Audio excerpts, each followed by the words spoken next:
દબાણ શાખાની ટીમે દબાણો હટાવવાની કામગીરી ચાલુ રાખી।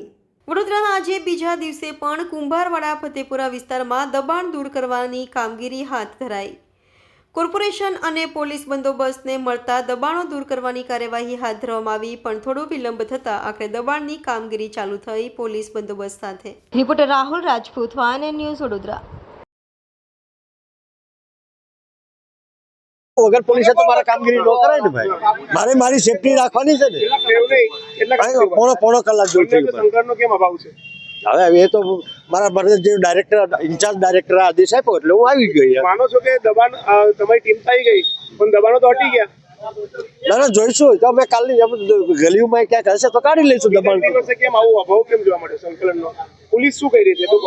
પોલીસ એવું કહે છે કે લેખિતમાં બાંહેધરી આપો તો એને કલાક એના માટે જ અમારે આઈ થિંક પોણો કલાકથી બધું કરે। ના એ મને ન ખબર પડે ભાઈ, એ તો હું જાણું। ઇન્ચાર્જ ઈઆરઓ અને દબાણ ઇન્સ્પેક્ટર।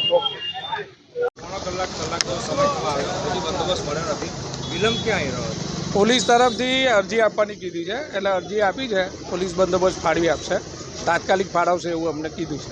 તો ગઈકાલથી જ આપણે કામગીરી કરીએ છીએ, તો અરજી આપવામાં આટલો વિલંબ કેમ થતો? અરજી અહીંથી નહીં, પોલીસ ભવનથી અહીં એ લોકો પાસે આવે છે, પણ આ તો અમને ઉપલી અધિકારીએ કીધું એટલે અમે અરજી આપીને કામગીરી થાય એ પ્રમાણની કાર્યવાહી કરી।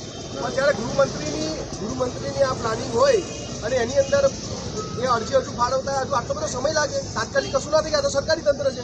અમે આવીને ઊભા અરજી કીધી એટલે અમે આપી છે, એટલે એમનો પ્રોસિજર કરે એ પ્રમાણે ફાળવશે। તમે આયા તમને લાગે છે કે તાત્કાલિક અમને અરજી ફાળવી આપવી જોઈએ? ફાળવી આપશે એવું કીધું છે। તમે આયા ધક્કો પડે એવું લાગે કેમ કે તમારા આવતા પહેલા દબાણો દૂર થઈ ગયા? પોલીસ વગર અમારી કાર્યવાહી ના થાય, કાયદો વ્યવસ્થા જળવાય એ રીતે સુવિધા પ્રમાણે મળે એટલે અમે કાર્યવાહી કરીશું।